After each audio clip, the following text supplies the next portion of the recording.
Hello student, pH classes में आपका एक बार फिर स्वागत है। और आपको कुछ वेद से संबंधित कुछ मोस्ट इम्पोर्टेंट प्रश्न आपको बताता हूँ। जैसे एक है अस्तोमा सद्गमय। अस्तोमा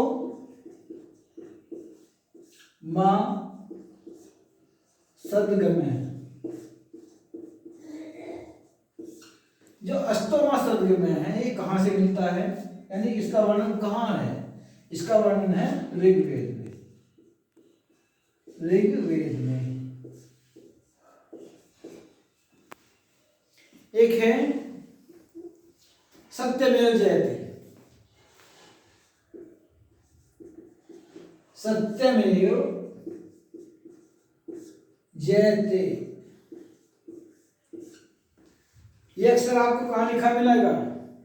ये लिखा मिलेगा आपको जो प्रशासनिक कार्यालय होते हैं वहां पर, थानों पर, पुलिस चौकियों पर, और विद्यालयों में तो मिलता ही मिलता है, क्योंकि गुरु सिखाता ही सत्य को ही सिखाता है बच्चे।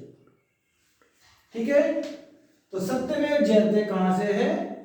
सत्यमेव जयते हैं मुंडक उपनिषद से। मुंडक उपनिषद से,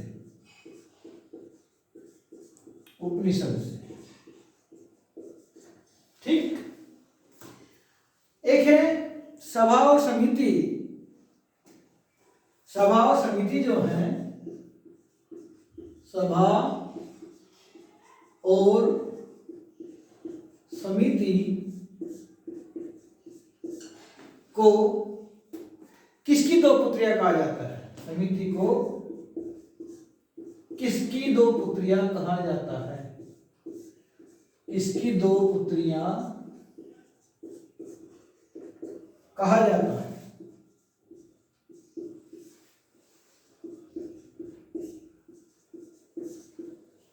तो ये कहा जाता है प्रजापति। प्रजापति, प्रजापति की दो पुत्रियां कहा जाता है किसे? सभा और समिति को। और नेक्स्ट में आपने सुना होगा निष्क। निष्क क्या है?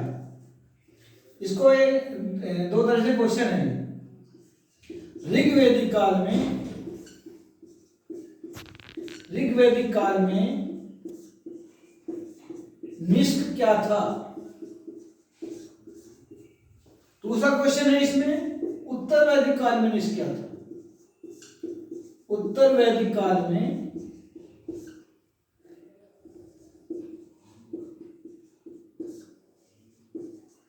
निष्क क्या था?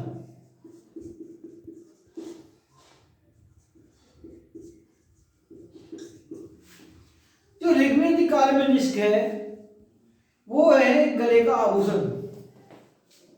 जो महिलाएं पहनती हैं गले में आभूषण, उसको कहा गया है निष्क, यानी वो भी सोने का, गले का आभूषण।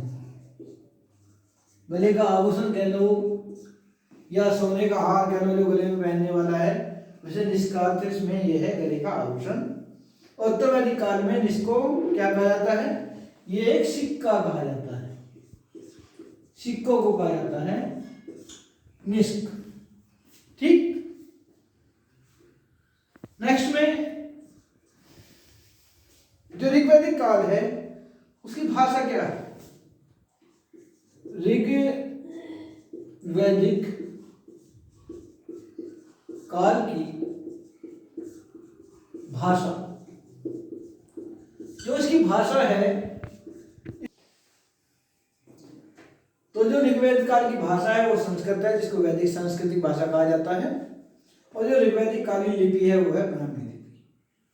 तो आप लोग इस तरह के क्वेश्चन देखने के लिए आप मेरे एचपी चैनल को देखिए। बड़े अच्छे अच्छे क्वेश्चन आपको मिलेंगे मेरी एचपी क्लास में, जो परीक्षाओं में